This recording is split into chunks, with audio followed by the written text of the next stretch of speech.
आज हम इसके फर्स्ट लेक्चर के अंदर थोड़ा सा देखते हैं विजुअल स्टूडियो के एनवायरनमेंट को कि उसमें क्या क्या चीजें होती हैं और थोड़ा सा कोडिंग के स्ट्रक्चर को भी देखेंगे कि आप वेबसाइट बनाते किस तरह से है या किस तरह से आप स्टार्ट लेंगे। जब आप विजुअल स्टूडियो को स्टार्ट करते हैं, जब फर्स्ट टाइम इंस्टॉल करते हैं तो आपसे पूछा जाता है रन करते वक्त आप इसकी सेटिंग्स कौन सी रखना चाहते हैं। इसमें आपको C# डेवलपर भी मिलता है, वेब डेवलपर भी मिलता है, ASP इसके VB डेवलपर की ऑप्शन भी मिलती है। मैंने जो ऑप्शन उसमें से सिलेक्ट की होती है वो मैं यूज करता हूं general developer. General developer settings का ये फायदा होगा कि एक तो आप जो प्रोजेक्ट क्रिएट करते हैं साथ साथ सेव होता रहता है ऑटोमेटिकली, ठीक है।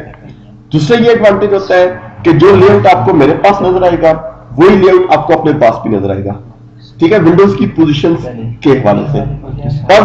देखें सर्वर एक्सप्लोरर इधर है, कोई और सेटिंग रखेंगे तो इधर आ जाएगा, विंडोज की पोजीशन चेंज होती है, ठीक है ना। थोड़ा बहुत मेन्यूज का भी फर्क होता है जब आप डेवलपर सेटिंग्स चेंज करते हैं। मैं इसमें से जनरल डेवलपर यूज करता हूँ, ठीक है ना। जब आप होम स्क्रीन पे आते हैं, होम स्क्रीन पे आपको डिफरेंट रिसेंट प्रोजेक्ट्स की लिस्ट मिलेगी, ठीक है, जो आपने क्रिएट किए हुए होते हैं। न्यू प्रोजेक्ट डालने के लिए आपको यहाँ पर होम स्क्रीन पे न्यू प्रोजेक्ट की ऑप्शन भी मिलती है और इसके अंदर से फिर आप वेब प्रोजेक्ट भी ले सकते हैं। लेकिन मैं जो प्रोसेस यूज कर रहा हूं इसके अंदर वेबसाइट बनाने के लिए वो क्या है, मैं फाइल मेन्यू पे जाऊंगा और फाइल मेन्यू में से फिर मैं न्यू पे आता हूं और न्यू के बाद फिर मैं सिलेक्ट करूंगा वेबसाइट को, फाइल मेन्यू में से न्यू और न्यू के अंदर से फिर वेबसाइट। इसके अंदर फिर आपको लेफ्ट साइड पे लैंग्वेजेस की ऑप्शन मिल रही है। लैंग्वेजेस में विजुअल बेसिक भी है और विजुअल C# भी है, दो लैंग्वेजेस आ गई। इनमें से मैं काम करना चाहता हूं इस वक्त C# लैंग्वेज पे। इसके बाद फिर आपको यहाँ पर ऑप्शन मिलती है डिफरेंट किस्म के प्रोजेक्ट्स की। अभी जो मैं प्रोजेक्ट बनाना चाहता हूँ इसमें वो है ASP.NET एम्प्टी वेबसाइट। मैं ASP.NET की एक खाली वेबसाइट बनाना चाह रहा हूँ, ठीक है ना। पहले .NET पे तो काम नहीं किया ना,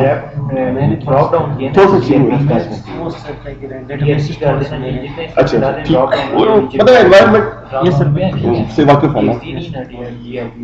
यहाँ पर मैंने स्टार्ट कर लिया ASP.NET वेबसाइट को और ब्राउज करके मैं डेस्कटॉप पे सेव कर रहा हूँ। डेस्कटॉप पे मेरा प्रोजेक्ट ऑलरेडी सेव है, बेशक आप लोकेशन शुरू में ना भी चेंज करें। और वेबसाइट 1 के नाम से मैंने इसको क्रिएट कर लिया। इसके अंदर कुछ विंडोज हैं, उन विंडोज को पहले डिस्कस करेंगे। जब आप ASP.NET एम्प्टी वेबसाइट लेते हैं तो आपको कोई पेज इसमें अवेलेबल नहीं मिलेगा, बिल्कुल आपको खाली एनवायरनमेंट मिलेगा। इसके अंदर सबसे पहली विंडो जो आती है ASP विजुअल स्टूडियो के अंदर, चाहे डेस्कटॉप प्रोजेक्ट है या वेब का है, उसमें आपको सॉल्यूशन एक्सप्लोरर मिलता है। सॉल्यूशन एक्सप्लोरर विंडो में आपके प्रोजेक्ट के जितने रिसोर्सेज हैं, रिसोर्सेज मतलब कोई फॉर्म्स हो गए, कोई इमेजेस हो गए, क्लासेस हो गई, डेटाबेसेस होगी, वो आप यहाँ पर ऐड करते हैं, ठीक है। बाहर से भी अगर ऐड करेंगे तो कॉपी करके आपने इस फोल्डर के अंदर ही प्रोजेक्ट के अंदर डालना होता है। ये बेसिकली एक फोल्डर होगा, हम डायरेक्ट फोल्डर में भी डाल सकते हैं और डायरेक्ट इधर भी डाल सकते हैं। जहां पर आपने प्रोजेक्ट बनाया था वेबसाइट 1, ये फोल्डर बन गया, ठीक है। इसके अंदर जो भी चीज है वो आपको यहाँ पे नजर आएगी, ठीक है। अब इस प्रोजेक्ट के अंदर सबसे पहला काम मैं ऐड करता हूं एक वेब पेज। वेब पेज के लिए आपने क्या करना है, सबसे ऊपर सॉल्यूशन फाइल है, सॉल्यूशन फाइल के नीचे प्रोजेक्ट फाइल है। प्रोजेक्ट फाइल पे राइट क्लिक किया, राइट क्लिक पे ऐड न्यू आइटम, और ऐड न्यू आइटम के अंदर से अभी फिलहाल जो मुझे रिक्वायर्ड है वो है वेब फॉर्म। ऐड कर लें तो ये इसमें एक वेब फॉर्म ऐड हो जाएगा जिस पे हम अपना प्रोजेक्ट का काम करेंगे। जब आप फॉर्म ऐड करते हैं तो आपको फॉर्म के 3 लेआउट्स मिलते हैं इसमें। एक है डिजाइन लेआउट जिसमें आपको प्योर पेज नजर आएगा, ठीक है। फिर इसके अंदर स्प्लिट मोड आ जाता है, स्प्लिट मोड में कोडिंग और डिजाइनिंग दोनों साथ साथ नजर आएंगी। और इसके अलावा सोर्स की ऑप्शन आ जाती है, सोर्स के अंदर आपको फुल HTML कोड मिलेगा, ठीक है ना। इसमें हम कोड अलग करते हैं और डिजाइनिंग अलग होती है। HTML का काम है डिजाइनिंग करना, ठीक है, फ्रंट एंड बनाना, और C# का काम है बैक एंड पे उसकी फंक्शनैलिटी प्रोवाइड करना, ठीक है ना। HTML मिल लेगा पहले से बना हुआ, वो बेसिक कोडिंग होगा। जी जी, क्या बेसिक कोडिंग होगी, मतलब वो ना बेसिक होगी, जो आप कंट्रोल ऐड करेंगे डिजाइन मोड पे कोड खुद बनता रहेगा। लेकिन लाजमी एक आइडिया लें HTML का, क्योंकि बहुत का टेम्पलेट खुद बनाना पड़ सकता है, ठीक है, खुद एडिटिंग करनी पड़ सकती है, तो कोडिंग में आपकी एडिटिंग ज्यादा प्रोफेशनल होती है, डिजाइन मोड लिमिटेड होता है। अब मर्क्यू लगाना है इसके अंदर, तो मर्क्यू का कोई भी ऑप्शन नहीं है, कहीं भी नहीं है। मर्क्यू लगाने के लिए आपको HTML कोड लगाना होगा। जावास्क्रिप्ट से काम करना चाहते हैं, कोई एनवायरनमेंट नहीं है, जावास्क्रिप्ट के लिए आपको HTML कोड आना चाहिए। तो सर कुछ चीजें ऐसी हैं जो HTML में अप्लाई होती है, तो HTML का एक आइडिया लाजमी हो, बेसिक आइडिया, ठीक है ना। सॉल्यूशन एक्सप्लोरर के बाद हमारे पास दूसरी जो विंडो आ जाती है वो है tool box window. Tool box window के अंदर आपको कंट्रोल्स अवेलेबल मिलते हैं जो आप अपने प्रोजेक्ट्स के अंदर डालते हैं, फॉर्म के ऊपर डालते हैं, ठीक है। कंट्रोल्स जब आप डालेंगे तो आप डबल क्लिक यूज कर लें, फिर भी ऐड हो सकते हैं। अभी देखिए डबल क्लिक मैंने किया, कंट्रोल ऐड हो गया, ये डिजाइनिंग कर रहे हैं, डिजाइनिंग। या फिर आप इधर से टूल बॉक्स पे क्लिक करके जो आइटम डालना चाहते हैं ड्रैग एंड ड्रॉप कर लें, तो फिर भी आप डाल सकते हैं। डबल क्लिक से भी और ड्रैग एंड ड्रॉप से भी, दोनों तरीकों से आप आइटम्स डाल सकते हैं, ठीक है ना। फिर दूसरे नंबर पे तीसरी विंडो हमारे पास जो है इसके अंदर वो है प्रॉपर्टीज विंडो। प्रॉपर्टीज विंडो से आप डिफरेंट कंट्रोल्स की, पेजेस की डिजाइनिंग चेंज कर सकते हैं, ठीक है, लेआउट्स चेंज कर सकते हैं। यहाँ पर आपको फॉर्मेटिंग की ऑप्शन बेसिकली मिलती है। प्रॉपर्टीज विंडो में दूसरी चीज जो आपको मिलेगी प्रॉपर्टीज के अलावा वो है इवेंट्स। इवेंट्स में होता है जैसा बटन है, बटन के ऊपर क्लिक करना क्या इवेंट है, बटन के ऊपर से फोकस करना इवेंट है, टेक्स्ट बॉक्स है उसका टेक्स्ट चेंज करना इवेंट है। तो दूसरी चीज आपको इवेंट्स भी मिलेगी। डेस्कटॉप पर इसमें इवेंट्स ज्यादा होते हैं, वेब के अंदर इवेंट्स कम होते हैं। फिर इसके अलावा आपको एक और विंडो मिलेगी server explorer. Server explorer window database के तौर पे यूज होती है, डेटाबेस एडिटर। एसक्यूएल सर्वर का जो काम है वो यहाँ पे किया जाएगा, आपको कोई एक्स्ट्रा एडिटर नहीं चाहिए होगा। फिर इसके अलावा आउटपुट विंडो आ जाती है जिसके अंदर मैसेजेस आते हैं कि प्रोजेक्ट सक्सेसफुली बिल्ड हुआ है, नहीं हुआ, सारा कुछ। जी नहीं, एरर अलग है, एरर लिस्ट अलग है। एरर लिस्ट विंडो आती है जिसमें आपको एरर्स डिस्प्ले होंगे, सही है ना। अभी तो थोड़ा सा हमने एनवायरनमेंट को देखा। अगर कोई भी विंडो आपके पास सामने नहीं है तो आप व्यू के मेन्यू से डिस्प्ले करेंगे, ठीक है ना। अभी फिलहाल मैंने टूल बॉक्स ओपन किया और किसी भी कंट्रोल को आप पिन भी कर सकते हैं। टॉप जो पिन बनी हुई है इस पे क्लिक कर लें, ये फिक्स हो जाएगी। अब प्रॉपर्टीज विंडो है इसको भी मैंने फिक्स कर दिया। अभी जो पहला लेक्चर है C# के अंदर, ठीक है, थोड़ा सा इसकी प्रोग्रामिंग की तरफ भी जाते हैं और स्टार्ट लेंगे वेरिएबल से। C# में वेरिएबल्स कैसे लेते हैं और उन पे कोडिंग। सबसे पहले एक मैंने लेबल ले लिया। मैं एक बनाना चाहता हूं कैलकुलेटर, बेसिक कैलकुलेटर, जो कि क्या करेगा, वैल्यूज को आपस में सम करेगा, ठीक है। एक हमारा बेसिक कैलकुलेटर हमारा फर्स्ट लेक्चर। फिर मैंने इसके सामने एक टेक्स्ट बॉक्स डाल दिया और ये पॉइंट लाजमी नोट करें, कंट्रोल में जितने भी यूज कर रहा हूं इस वक्त ये स्टैंडर्ड कंट्रोल है, स्टैंडर्ड कंट्रोल्स। इधर ही नीचे आपको HTML कंट्रोल्स मिलते हैं, इसके अंदर भी आपको टेक्स्ट बॉक्स मिलेगा, बटन भी है, लेकिन इन पे आप C# की कोडिंग नहीं कर सकते, ठीक है। ये HTML के कोड है, HTML का कोड है। ASP और बाकी लैंग्वेजेस में, ASP.NET में और बाकी में यही डिफरेंस है। बाकी लैंग्वेजेस HTML कंट्रोल्स पे काम करती हैं। ASP.NET जो है इसकी जो कोडिंग है ये बाकी कंट्रोल्स पे अप्लाई होती है, C# वगैरह के जितने भी हैं, लेकिन HTML कंट्रोल्स पे नहीं होगी, ठीक है। तो ये लाजमी पॉइंट याद रखें, मैं स्टैंडर्ड कंट्रोल यूज कर रहा हूँ। फिर मैंने कर्सर रख के एंटर प्रेस किया ताकि नेक्स्ट टाइम पे मैं कुछ लिख सकूं। मैंने इधर लेबल ले लिया, अगेन एक और टेक्स्ट बॉक्स ले लिया।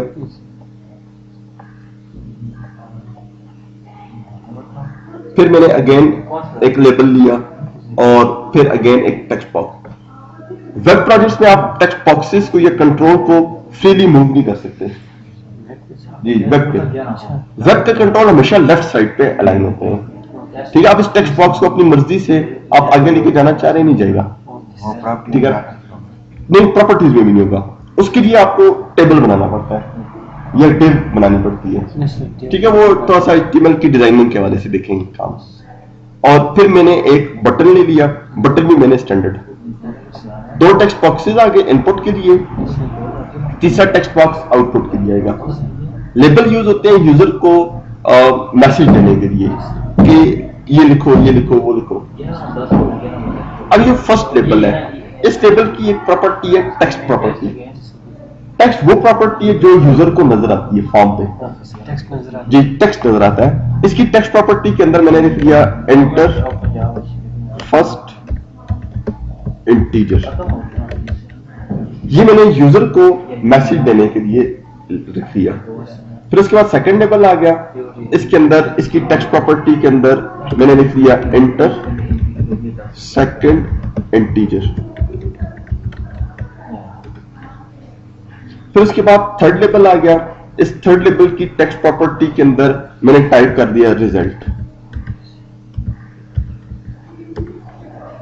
और एक बटन आ गया मेरे पास, इसको मैंने कह दिया सम। इसके अलावा मैं एक और बटन भी लूंगा डिवाइड का। आपका टास्क होगा बाकी ऑपरेशन परफॉर्म करना है, मल्टीप्लाई माइनस मॉड्यूलस, वह बेसिक 5 ऑपरेशन है, plus minus multiply divide modulus. सिर्फ डिवाइड और सम डिफरेंट है, इसलिए मैं इनको यूज कर रहा हूं। कोडिंग आपको सिर्फ और सिर्फ क्या चेंज करना पड़ेगा, सिर्फ और सिर्फ आपके पास जो चेंजेस आ जाएंगी वो ऑपरेटर्स की आ जाएंगी।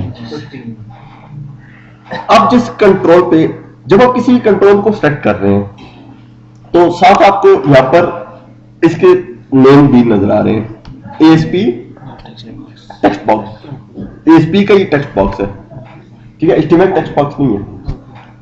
और इसका नाम क्या है, टेक्स्ट बॉक्स 1, जिसकी नेम है या इसकी आईडी है। ये वो नेम या आईडी होगी जिससे आप इसको कोडिंग में कॉल करते हैं। एक ऑब्जेक्ट के तौर पे हम इसको यूज कर रहे हैं। आपके जितने भी कंट्रोल है ये ऑब्जेक्ट होते हैं, ठीक है, ऑब्जेक्ट के तौर पे यूज हो रहे हैं। ये टेक्स्ट बॉक्स 2 है और ये टेक्स्ट बॉक्स 3 है। सम पे डबल क्लिक करें तो ये क्या करेगा, सम का इवेंट बना देगा और उस इवेंट के अगेंस्ट उसका एक फंक्शन बनेगा। ये कोडिंग C# की है। अब हम C# के एनवायरनमेंट में आ गए, ठीक है। ये डिजाइनिंग आ गई। अगर आप सोर्स में जाएं तो सारा कोड इसका खुद बन गया, ठीक है। ASP लेबल आ गया, ASP टेक्स्ट बॉक्स आ गया, फिर ब्रेक, एंटर से ब्रेक आ गया था। ये चीज खुद बनती रहेगी। मैंने सम पे डबल क्लिक किया, सम का एक फंक्शन आ गया, सम का नाम है बटन 1 अंडरस्कोर क्लिक किया, ये इसका इवेंट है और इसका ब्लॉक स्टार्ट हो गया इधर से और इधर ब्लॉक एंड हो रहा है। इस ब्लॉक के अंदर आपने क्या करना है, कोड लिखना होगा। यहां पर मैं डिफाइन करता हूं इंटीजर्स को, इंटीजर A, B और R। यहां पर मैंने 3 इंटीजर्स ले लिए। कोडिंग C की तरह मिलती है, जावा की तरह मिलती है, ज्यादा जावा की तरह मिलती है, लेकिन आप ये समझ लें कि C की तरह मिलती है, क्योंकि आपने जावा तो इतनी स्टडी नहीं की ना। फिर मैं लिखता हूं A is equal to text box 1 dot text. फिर मैंने लिखा B is equal to text box 2 dot text. Dot text इसकी प्रॉपर्टी है। यहां पर हम जो वैल्यू लिखते हैं ना उसको टेक्स्ट कहते हैं। टेक्स्ट बॉक्स 1 में जो टेक्स्ट दिखेंगे वो A को मिल जाए, टेक्स्ट बॉक्स 2 में जो टेक्स्ट दिखेंगे वो B को मिल जाए, B को अंदर स्टोर हो जाए। लेकिन ये रेड अंडरलाइंस एरर है, ठीक है, उस एरर के बारे में आपको डिटेल बताता हूं। फिर मैं कैलकुलेट करता हूं R is equal to A plus B। फिर मैं कैलकुलेट करता हूं रिजल्ट को। देखिए वही प्रोग्राम C का है, Cin से आप इनपुट लेते हैं A और B की।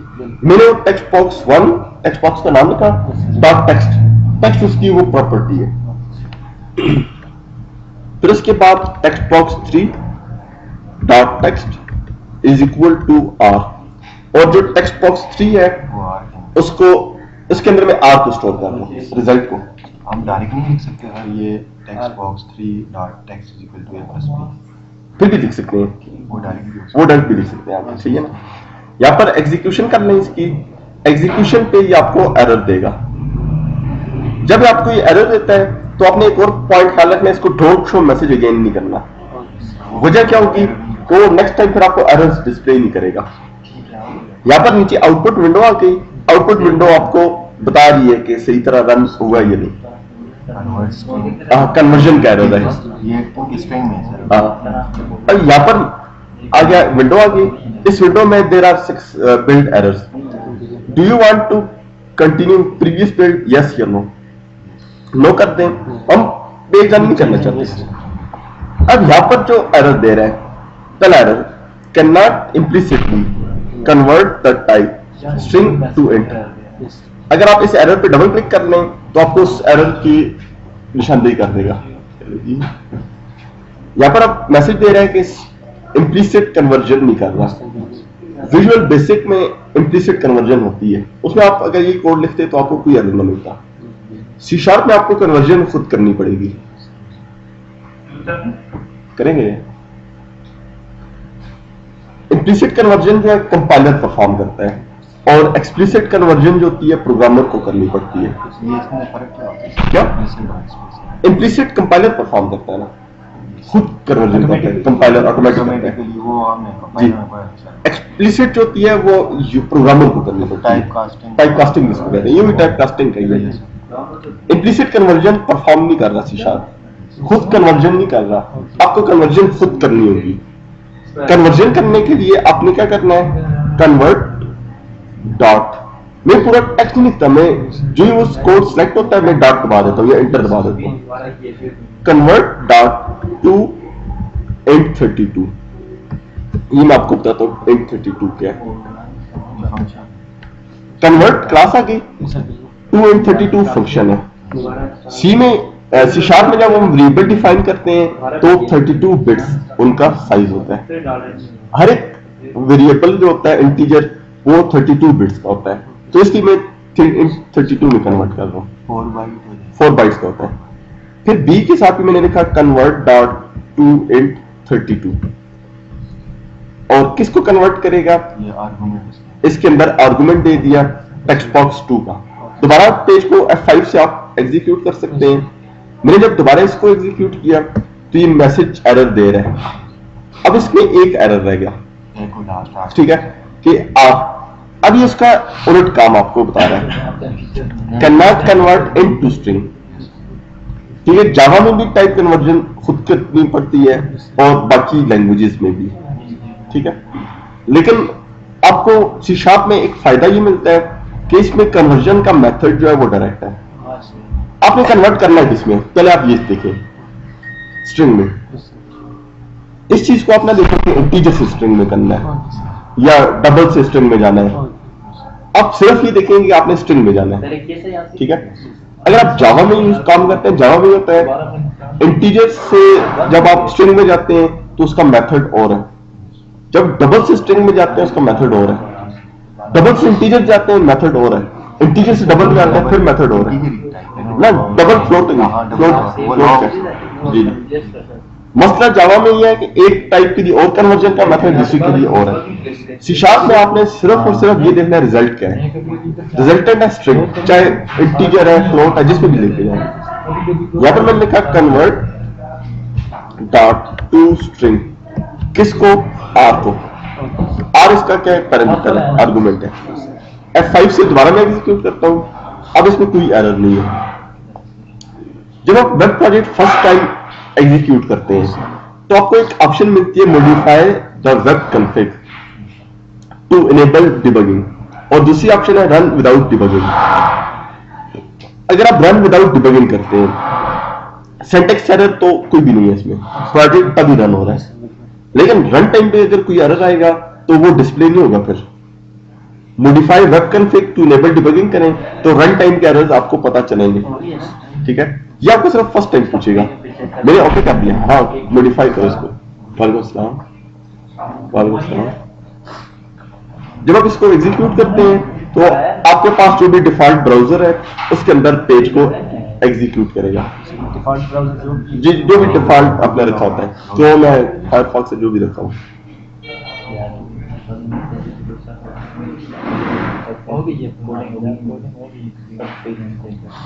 यहाँ पर अब इसके अंदर एंटर फर्स्ट इंटीजर मैंने डाल दिया, एंटर सेकंड और फिर सम करना ही, सम 56 आ गया, ठीक है ना।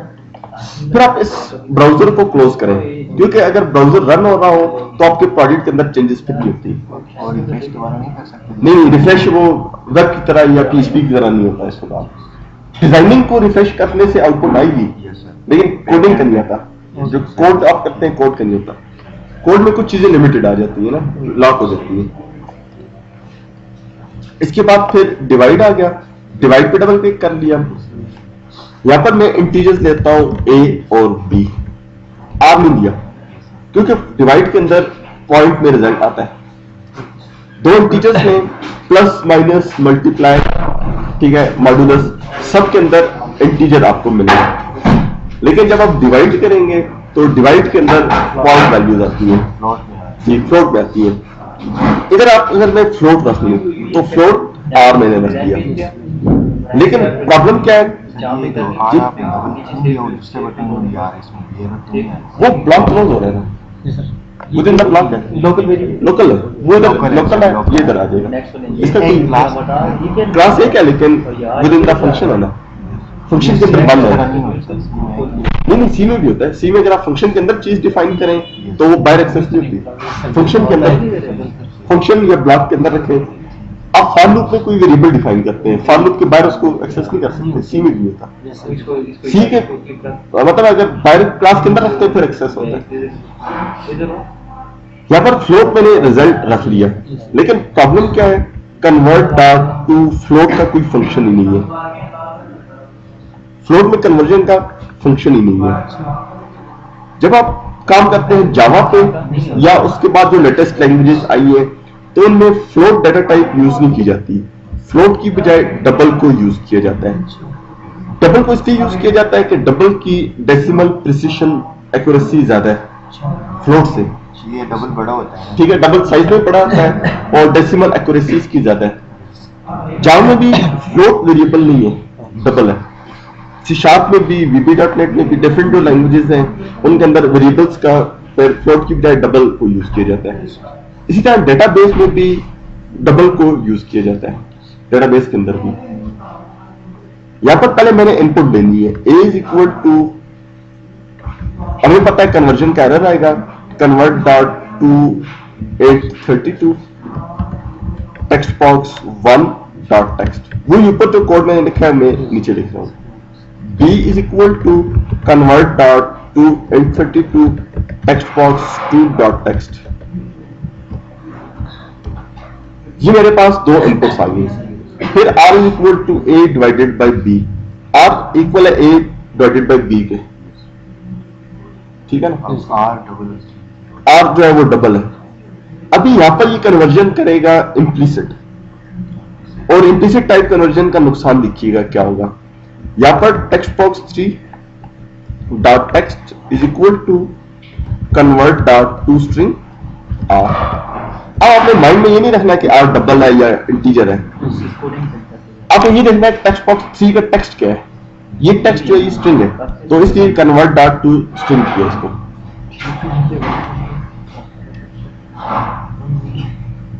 दोबारा पेज को एग्जीक्यूट करने, अब इसने मॉडिफाई वेब कॉन्फ़िग की ऑप्शन नहीं दी, डायरेक्ट एग्जीक्यूट हो रहा है। इसके अंदर मैं वैल्यू पुट करता हूं, 56 लिख लिया, इधर मैं 10 लिखता हूं, ठीक है, सम सही आ रहा है। डिवाइड, और डिवाइड में देखिए 5 रिजल्ट आ रहा है, हालांकि 5.6 आना चाहिए था। लेकिन जब कन्वर्जन कंपाइलर ने खुद की है तो आपको आपकी डिजाइन आउटपुट नहीं मिलेगी। जब आप कंपाइलर के अलावा खुद कन्वर्जन करेंगे तो आपको आउटपुट मिलेगी। यहां पर मैंने क्या लिखा, कन्वर्ट डॉट टू डबल, ए को मैंने डबल के अंदर कन्वर्ट कर लिया, डिवाइडेड बाय, इधर भी convert dot to double, B को भी डबल में कन्वर्ट कर दिया, ठीक है। तो ये अभी आपको सही कैलकुलेशंस देगा। ऊपर हम नहीं कह सकते इज इक्वल टू कन्वर्ट कर दो वो, लेकिन फिर वो इधर इंट की बजाय इधर डबल रखना होगा, मतलब डबल रखें फिर हमें ये डायरेक्ट डबल लगती है, आप फिर डिवाइड नहीं करना पड़ेगा, वो फिर आपकी इधर आ जाती है, ए और बी आप डबल रखें और इधर कन्वर्ट डॉट टू डबल कर लें। सर इंटीजर शुरू में हम डबल रख लें और इंटीजर डबल कर दे, फिर डिवाइड में सही आएगा रिजल्ट। तो फिर हमने इंटीजर लेगा या नहीं लेगा? इंटीजर इनपुट लेगा, डबल में दोनों वैल्यूज आ सकती हैं, होल नंबर्स भी आते हैं पॉइंट्स के बजाय। अब इसमें डिवाइड कर लें तो ये आपको पॉइंट के अंदर रिजल्ट्स दे रहे हैं, ठीक है। डेसिमल एक्यूरेसी जो डेसिमल डबल की होती है ये 15 होती है, पॉइंट के बाद 15 डिजिट्स तक ये कैलकुलेशन रहता है, सही है ना। इस पॉइंट की अब समझ आ गई है, थोड़ा सा C# का भी समझ आया। C# में आपको ज्यादातर ये चीज वो इम्प्लिसिट और एक्सप्लिसिट वही ना,